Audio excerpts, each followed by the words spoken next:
नमस्कार साथियों, मैं हर्ष गोयल आप सभी का इस कक्षा में स्वागत करता हूं।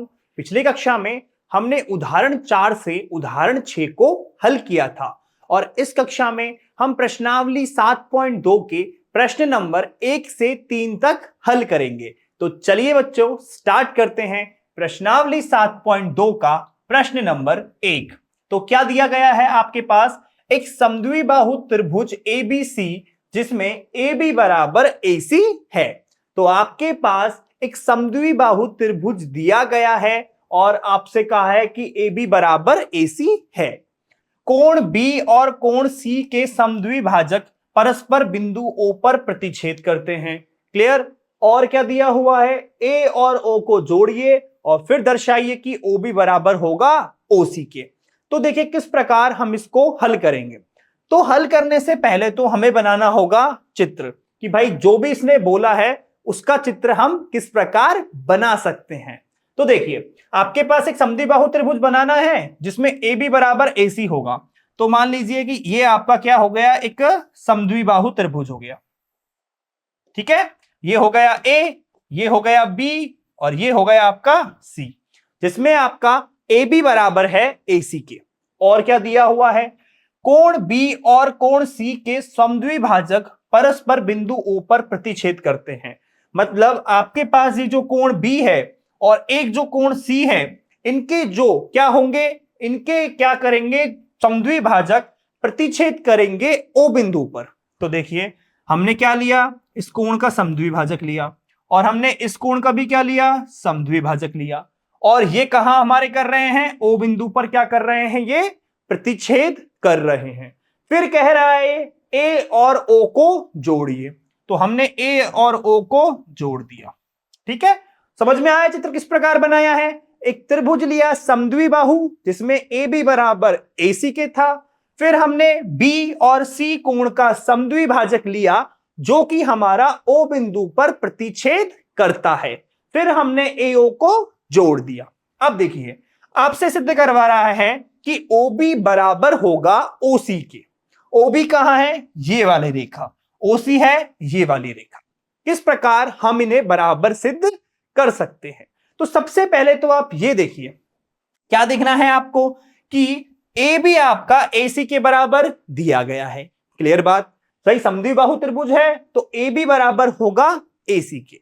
अब देखो यदि आपकी बराबर भुजाएं बराबर हैं, क्या है आपकी बराबर भुजाओं के जो सम्मुख कोण होते हैं वो हमारे बराबर होते हैं।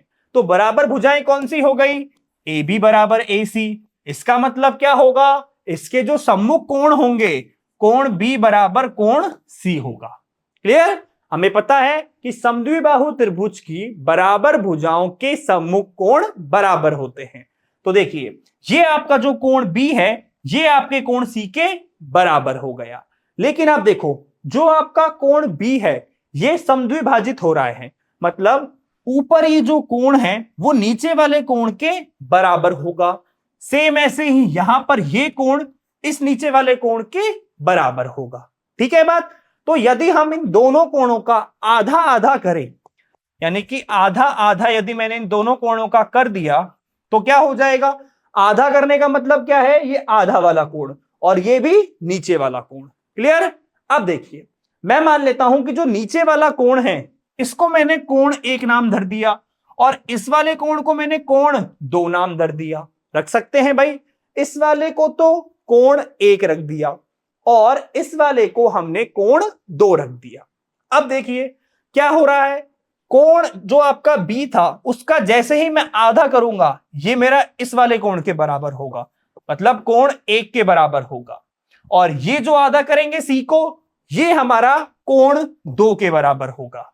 यहां तक समझ में आया किस प्रकार कर रहे हैं। देखो कोण B बराबर कोण C कैसे आया कि समद्विबाहु त्रिभुज है तो बराबर भुजाओं के सम्मुख कोण बराबर होते हैं। तो कोण B बराबर कोण C आ गया। फिर हमने इन दोनों का आधा किया। आधा क्यों किया, क्योंकि ये दोनों क्या हो रहे हैं, समद्विभाजित हो रहे हैं। मतलब ऊपर का कोण बराबर होगा नीचे के कोण के, ये वाला बराबर होगा इस वाले के। फिर देखा तो जैसे ही हमने इन दोनों का आधा किया हमारे पास नीचे वाला कोण आ गया। और हम नीचे वाले कोण को क्यों कर रहे हैं? क्योंकि हमें सिद्ध करना है OB बराबर OC, और OB और OC आपके इस वाले में आ रहे हैं। क्लियर? तो जैसे ही हमारा कोण 1 बराबर हुआ कोण 2 के, तो हमने प्रमेय पढ़ी थी कि बराबर कोणों की, क्या पढ़ी थी? किसी त्रिभुज में बराबर कोणों की सम्मुख भुजाएं बराबर होती हैं। तो कोण 1 और कोण 2, इनकी जो सम्मुख भुजाएं हैं वो कौन सी हो गई? यहां पर तो हो गई OB और ये हो गई OC, तो यहां से हम कह देंगे OB बराबर OC। समझ में आया सभी को? ये किस प्रकार हमने किया है सिद्ध? अब देखिए अच्छे से इसको, तो हम करेंगे हल। तो देखिए क्या कर रहे हैं हम हल में, हमारे पास क्या दिया हुआ है? एक समद्विबाहु त्रिभुज दिया गया है। क्लियर? तो ABC एक समद्विबाहु त्रिभुज है। ABC एक समद्विबाहु त्रिभुज है। समद्विबाहु त्रिभुज है। तो समद्विबाहु त्रिभुज है तो मतलब क्या होगा? AB बराबर होगा AC के। समझ में आया? AB किसके बराबर होगा? AC के बराबर होगा। ठीक है, अब देखिए, अब हम क्या कर सकते हैं कि भाई अगर AB बराबर है AC, तो हम लिखेंगे कि समद्विबाहु त्रिभुज, समद्विबाहु त्रिभुज की बराबर भुजाओं के सम्मुख कोण बराबर होते हैं। बराबर भुजाओं के सम्मुख कोण बराबर होते हैं। ठीक है, सम्मुख कोण बराबर होते हैं। तो हम कह सकते हैं कि जब बराबर भुजाओं के सम्मुख कोण बराबर होते हैं, तो यहां से हमारा कोण B बराबर हो जाएगा कोण C के। समझ में आया? कोण B बराबर हो गया कोण C के। तो हम यहां से इनका आधा ले सकते हैं, हाफ B, और हाफ ले लिया हमने C। अब देखो, जैसे ही हमने कोण B को आधा किया, तो आधा B कोण मेरा कोण 1 के बराबर है, और आधा C कोण मेरा कोण 2 के बराबर है। तो यहां से ये हमारा क्या हो जाएगा? ये कोण 1 और ये कोण 2। कोण 1 बराबर हो गया कोण 2 के। और जैसे ही ये कोण हमारे बराबर हुए, तो हम कह सकते हैं कि किसी त्रिभुज के बराबर कोणों की जो सम्मुख भुजाएं होती हैं, वो जो हमारी बराबर होती है। तो हम यहां से कह सकते हैं कि कोण 1 बराबर कोण 2 है, तो किसी भी त्रिभुज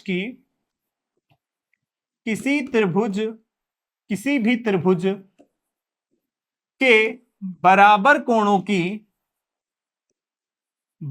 कोणों की सम्मुख भुजाएं बराबर होती हैं। ठीक है, किसी भी त्रिभुज के बराबर कोणों की सम्मुख भुजाएं बराबर होती हैं। तो कोण 1 और कोण 2 की जो बराबर भुजाएं हैं वो कौन सी है? तो देखिए, आपका कोण 1 के लिए जो भुजा है वो OB है, और कोण 2 के लिए जो भुजा है वो आपकी OC है। तो यहां से हम कह देंगे कि यहां हमारा OB बराबर OC हो गया, और यही करना था हमें सिद्ध। समझ में आया? हमारा यहां से OB बराबर OC आ गया। ठीक है बच्चों, तो ये समझ में आया। अब देखिए दूसरे पार्ट में क्या सिद्ध करवा रहा है, आपसे सिद्ध करवा रहा है कि AO कोण A को समद्विभाजित करता है। क्या कर रहा है? AO कोण A को समद्विभाजित करता है। तो आपका चित्र कैसा था? देखिए, एक समद्विबाहु त्रिभुज था।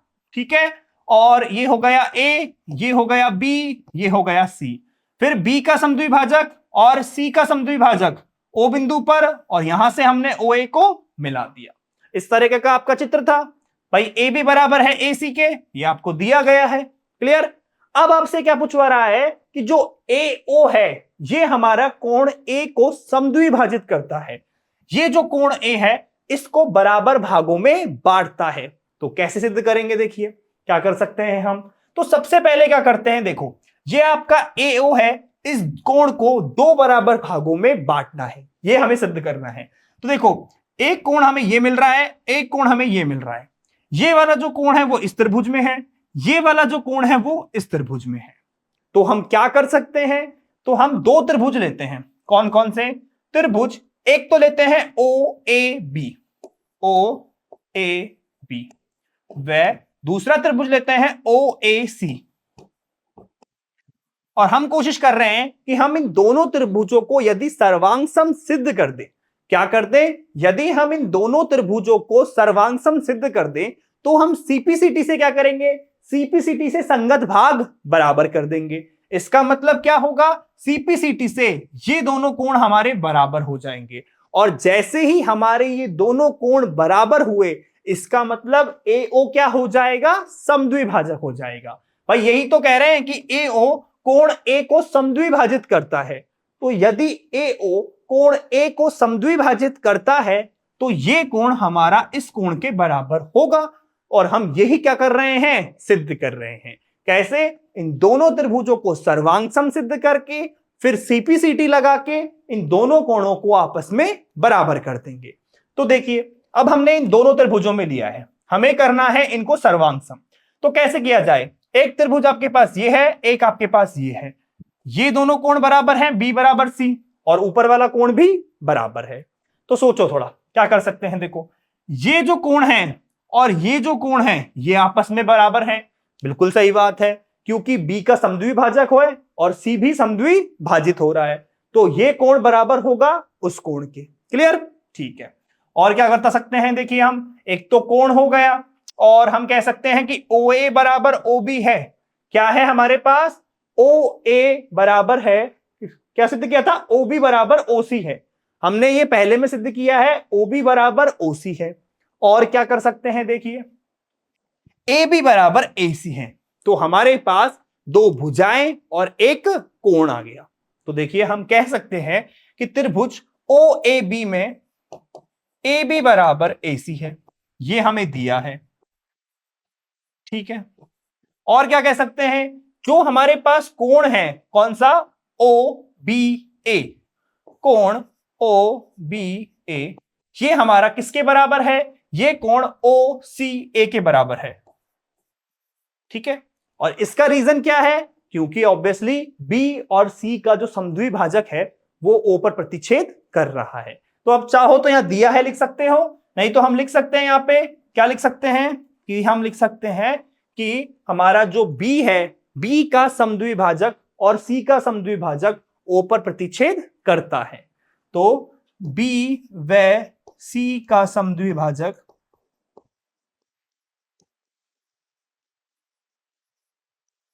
ओ पर प्रतिच्छेद करता है।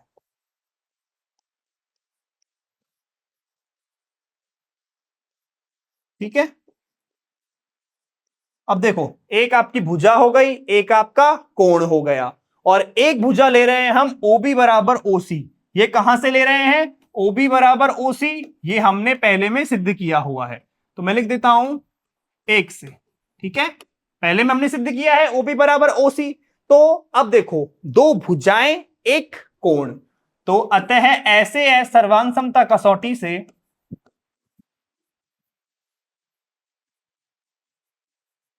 सर्वांग समता कसौटी से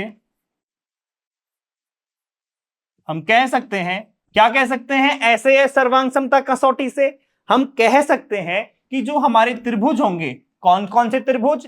देखिए, हमने दो त्रिभुजों में लिया था, ओ ए बी और ओ ए सी, तो ये ओ ए बी सर्वांग सम हो जाएगा त्रिभुज ओ ए सी के। क्लियर? ये दोनों त्रिभुज कैसे हो गए? सर्वांग सम हो गए। और जब आपके दो त्रिभुज सर्वांग सम हैं तो सीपीसीटी से हम क्या कहते हैं कि संगत भाग बराबर होंगे।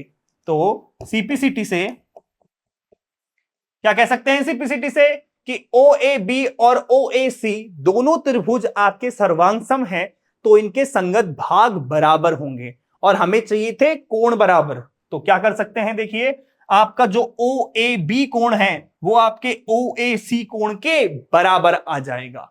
तो हम कह सकते हैं कोण ओ ए बी बराबर है कोण ओ ए सी के। ये किससे कह रहे हैं हम? ये चीज ये हम सीपीसीटी से कह रहे हैं। और जैसे ही आपका कोण ओ ए बी बराबर आया कोण ओ ए सी के, तो देखिए ओ ए बी ओ ए सी ये कोण बराबर आ गया इसके। इसका मतलब ए ओ क्या है? AO इसको समद्विभाजित करता है। तो अतः क्या कह सकते हैं, अतः AO कोण A को समद्विभाजित करता है, समद्विभाजित करता है। ठीक है, ये करता है इसको समद्विभाजित। क्लियर? तो यही हमें करना था सिद्ध। सभी को समझ में आया किस प्रकार हमने इसको सिद्ध किया है? एक बार दोबारा समझो। देखो, हमें क्या सिद्ध करना था? हमें सिद्ध करना था कि AO क्या कर रहा है, कोण A को समद्विभाजित कर रहा है। ठीक है, अब समद्विभाजित कर रहा है, इसका मतलब हमें इस कोण को इसके बराबर सिद्ध करना होगा। ये कोण आ रहा है त्रिभुज OAB में और ये वाला कोण आ रहा है त्रिभुज OAC में। तो क्या किया मैंने, दोनों त्रिभुजों को सर्वांग सिद्ध किया। कैसे किया? ये वाली भुजा दी हुई थी बराबर, OBA और OCA ये दोनों कोण बराबर हैं। क्यों बराबर हैं? देखो, AB बराबर AC है तो कोण B बराबर कोण C होंगे। क्लियर बात है? और समद्विभाजित कर रहे हैं तो इनका आधा भी क्या होगा, आपस में बराबर होगा। क्लियर? और यहां से हमने कह दिया कि OB बराबर OC है, ये हमने पिछले में सिद्ध किया है। तो सर्वांग सम आ गए दोनों त्रिभुज ऐसे ऐसे, और जैसे ही सर्वांग सम आए CPCT लगाया, ये दोनों कोण आपस में बराबर आ गए। और यहां से हम कह सकते हैं कि AO कोण A को समद्विभाजित करता है। क्लियर? सभी को समझ में आया किस प्रकार हमने प्रश्न किया है? अब बढ़ते हैं अगले की ओर। तो प्रश्न 2 है आपके पास, त्रिभुज ABC में AD भुजा BC का लंब समद्विभाजक है। इसका मतलब समझिए कि त्रिभुज ABC में जो आपकी AD भुजा है, ये आपके BC का लंब समद्विभाजक है। BC का लंब समद्विभाजक मतलब ये 90 का और ये भी आपका कोण 90 का, और समद्विभाजक है, इसका मतलब जो BD है इसकी दूरी CD के बराबर हो जाएगी। भाई, लंब समद्विभाजक का मतलब क्या हुआ कि हमने लंब डाला जो कि आपकी जो BC भुजा थी ये उसको 2 भागों में विभाजित कर देगी, बराबर भागों में। क्लियर? समझ में आया लंब समद्विभाजक का मतलब? और हमें दर्शाना है कि त्रिभुज ABC समद्विबाहु त्रिभुज है जिसमें AB बराबर AC होगा। तो हमें AB बराबर AC को सिद्ध करना है। अब देखिए, जब भी हमें 2 भुजाएं बराबर सिद्ध करनी हो तो ये दोनों भुजाएं जिस त्रिभुज में आ रही हैं उन दोनों त्रिभुजों को हमें सर्वांग सम सिद्ध करना होगा।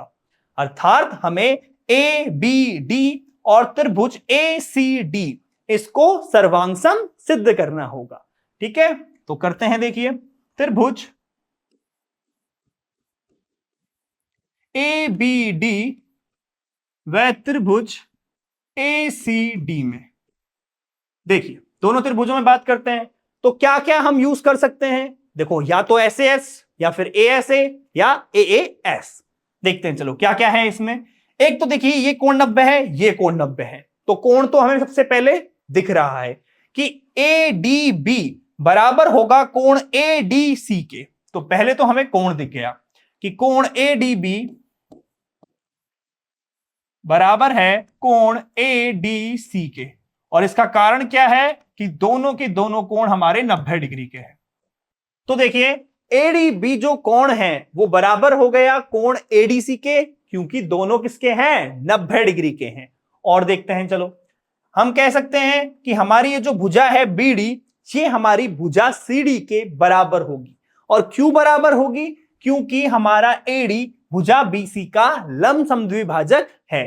तो हम लिखेंगे BD बराबर CD, और इसका कारण क्या लिखेंगे? कारण ये लिखेंगे कि हमारा जो भुजा है, कौन सा वाला, AD भुजा BC का लंब समद्विभाजक है। तो AD भुजा BC का लंब समद्विभाजक है।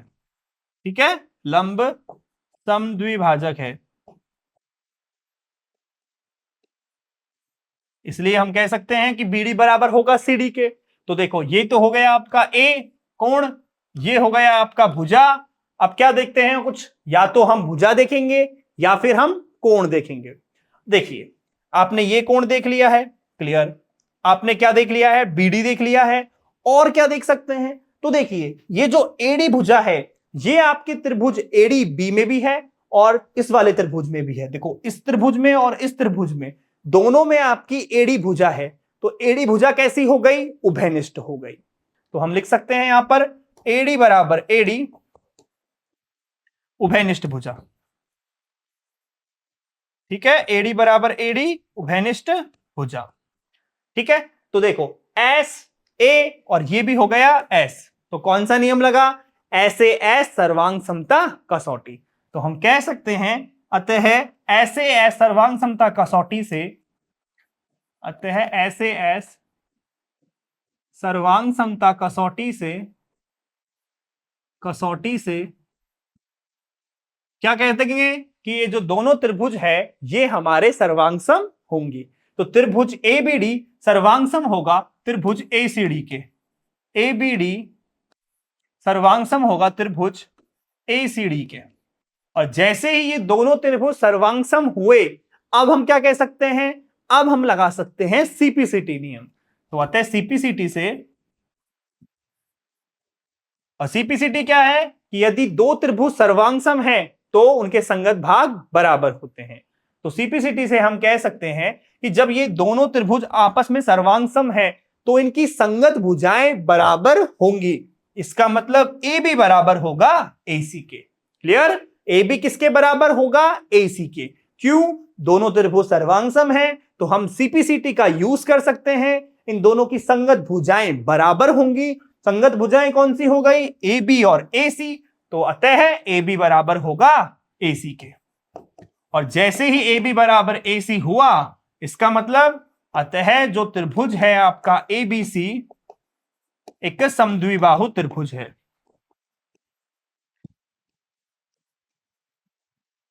ठीक है, आपका क्या हो गया? ये एक समद्विबाहु त्रिभुज है। यही करना था आपको सिद्ध। आपका त्रिभुज आ गया समद्विबाहु त्रिभुज। ठीक है, तो सभी को समझ में आया किस प्रकार किया है हमने? एक बार दोबारा देखिए। आपको क्या करना था? आपको त्रिभुज सर्वांगसम करना था। किसके? इस त्रिभुज के। क्यों? क्योंकि हमें सिद्ध करवा रहा है ए बी बराबर ए सी होगा, यानी त्रिभुज आपका एबीसी एक समद्विबाहु त्रिभुज होगा। तो हमने इन दोनों त्रिभुजों को लिया, यहां से हमने इस कोण को इसके बराबर कर दिया, दोनों 90 के हैं। हमने बीडी को सीडी के बराबर कर दिया, क्योंकि एडी हमारा बीसी का लंब समद्विभाजक है, तो ये दोनों क्या हो जाएंगे? बराबर हो जाएंगे। और एडी हमारी उभयनिष्ठ भुजा आ गई। तो ऐसे हमने इन दोनों त्रिभुजों को सर्वांगसम सिद्ध कर दिया। और सर्वांगसम सिद्ध करने के बाद हमने सीपीसीटी लगाया, तो सीपीसीटी में संगत भुजाएं बराबर आ गई, ए बी बराबर आ गया एसी के। और अगर ए बी बराबर एसी है तो हमारा त्रिभुज हो जाएगा एक समद्विबाहु त्रिभुज। ठीक है, सभी को समझ में आया बच्चों किस प्रकार हमने इसको हल किया है? अब करते हैं अगला प्रश्न। तो प्रश्न नंबर 3 है, एबीसी एक समद्विबाहु त्रिभुज है जिसमें बराबर भुजाओं AC और AB पर क्रमशः शीर्ष लंब BECF खींचे गए हैं। देखो, समद्विबाहु त्रिभुज दिया है और दो भुजाएं बराबर दी हैं। कौन सी? AC और AB। और इन पर हमने शीर्ष लंब खींचे गए हैं BECF। BECF लंब है तो ये 90-90 डिग्री के कोण हो जाएंगे। हमसे सिद्ध करवा रहा है कि दर्शाइए ये शीर्ष लंब बराबर हैं। शीर्ष लंब कौन से हैं? BE। तो ये जो BE है ये आपसे बराबर करवा रहा है CF के, इसके। ठीक है, और हमें पता है कि जब हमें दो भुजाओं को बराबर सिद्ध करते हैं तो क्या करेंगे? जे भुजाएं जिन त्रिभुजों में हैं उन त्रिभुजों को पहले हम सर्वांगसम सिद्ध करेंगे और उसके बाद सीपीसीटी का उपयोग करेंगे। तो देखिए, आपकी जो BE है भुजा, ये किस त्रिभुज में है? BE भुजा हमारे त्रिभुज किसमें है? इस वाले में। देखो, ये त्रिभुज कौन सा है? BEC। समझ में आ गया कौन सा त्रिभुज है? BEC। अब बात करते हैं CF भुजा की। तो CF भुजा कौन से त्रिभुज में है? ये है हमारे पास CF और B। ठीक है, ये कौन सा त्रिभुज है? CFB। तो हमें दो त्रिभुज सर्वांगसम सिद्ध करने हैं, जिसमें पहला है BEC और दूसरा है CFB। जब ऐसे ही हम इन दोनों त्रिभुजों को सर्वांगसम सिद्ध करेंगे, सीपीसीटी से हम कह सकते हैं कि इनकी संगत भुजाएं बराबर होंगी। और संगत भुजाएं कौन सी है? संगत भुजाएं हो जाएंगी हमारी बीई और सीएफ। ठीक है, तो अब करते हैं इन दोनों त्रिभुजों को सर्वांग सिद्ध। तो सबसे पहले तो देखिए हमें क्या क्या दिया हुआ है। एबीसी समद्विबाहु त्रिभुज है, एसी बराबर है एबी के। ठीक है, तो हमें दिया गया है एबी बराबर एसी, ये दिया है हमसे। और क्या है हमारे पास? और हमारे पास है पीईसीएफ, इन पर लंब खींचे गए हैं। ठीक है, अब हम सीधा त्रिभुज लेते हैं। तो हमने दो त्रिभुज लिए, बीईसी त्रिभुज, बीईसी वह त्रिभुज, दूसरा कौन सा है? एक तो बीईसी है, एक है सीएफबी। तो दूसरा त्रिभुज हो जाएगा सीएफबी में। देखिए अब क्या क्या बराबर है और क्या क्या नहीं है वो चेक करते हैं। तो पहला त्रिभुज हो गया बीईसी। सबसे पहले क्या दिख रहा है? सबसे पहले हमें 90 डिग्री का कोण दिख रहा है कि भाई ये कोण भी 90 है और ये कोण भी 90 है। तो हम कहीं ना कहीं कह सकते हैं कि हमारा कोण बीईसी बराबर है कोण सीएफबी के। क्लियर बात? क्योंकि दोनों 90 के हैं। तो हम लिख सकते हैं कोण बीईसी बराबर है कोण सीएफबी के। और कारण क्या है? इसका कारण है कि ये दोनों कोण हमारे 90 डिग्री के हैं। कैसे हैं ये दोनों कोण हमारे? 90 डिग्री के। क्लियर हो गया? दोनों कोण किसके हो गए? हमारे 90 डिग्री के हो गए। तो चलो एक तो कोण हो गया, और बात करते हैं देखो किसी और चीज की। भाई एक तो कोण ढूंढ लिया हमने, और कुछ ढूंढते हैं। देखो एक हमें दिया गया है कि AC बराबर है AB के। तो क्या AB बराबर AC हमें यूज हो रहा है? नहीं आ रहा। चलो कुछ और देखते हैं।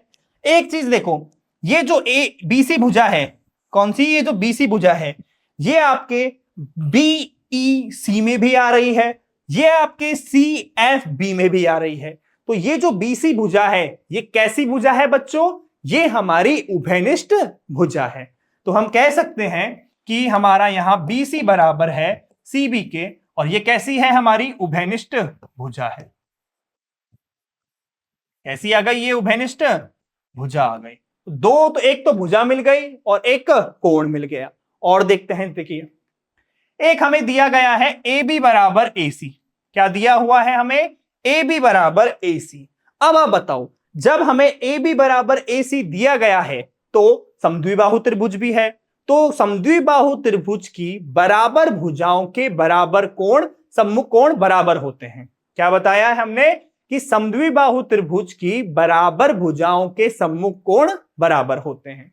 और यदि हमें AB बराबर AC दिया है तो इसका मतलब क्या होगा? कोण B बराबर कोण C होगा। क्या होगा? कोण B बराबर कोण C होगा। तो हम लिख सकते हैं कि समद्विबाहु त्रिभुज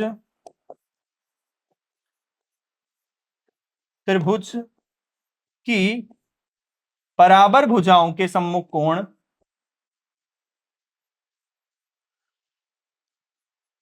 बराबर भुजाओं के सम्मुख कोण बराबर होते हैं, बराबर होते हैं। ठीक है, तो कोण B बराबर आ गया कोण C के। और आपके पास क्या दिया हुआ था? AB बराबर AC दिया गया था। ठीक है, ये मैं ब्रैकेट में लिख रहा हूं पोस्टर में। क्लियर? तो कोण B आपका किसके बराबर आ गया? कोण C के बराबर। तो देखिए कोण B कहां है? कोण B ये वाला कोण है। और कोण C कहां है? कोण C ये कोण है। तो देखिए जो कोण B है, क्लियर, तो कोण B इसमें है, कोण C इसमें है। आपका त्रिभुज है BEC। अब देखो BEC में आपका कोण कौन सा है? ये वाला कोण। क्लियर? BEC में कोण कौन सा है? ये। भाई ये समद्विभाजित कर रहा है ना इसको, लंब है, तो भाई शीर्ष लंब खींच दिया हमने। तो हमारा ये कोण इस कोण के बराबर है, तो हमारा ये जो कोण होगा वो किस कोण के बराबर होगा? इस कोण के बराबर होगा। ये भी चीज क्लियर है। तो अतः हम कह सकते हैं कोण B हमारा कोण C के बराबर होगा। तो हमने कह दिया कि भाई कोण B हमारा कोण C के बराबर हो गया। ठीक है, अब देखो एक तो आपका कोण मिल गया, एक आपकी भुजा मिल गई, और यहां पर भी आपका कोण मिल गया, कोण B बराबर कोण C। दो कोण एक भुजा, ASA लगेगा या फिर AAS लगेगा? देखते हैं क्या लगेगा। तो ASA हमारा तब लगता है जब हमारी भुजा दोनों कोणों के बीच में हो, यानी अंतर्गत हो।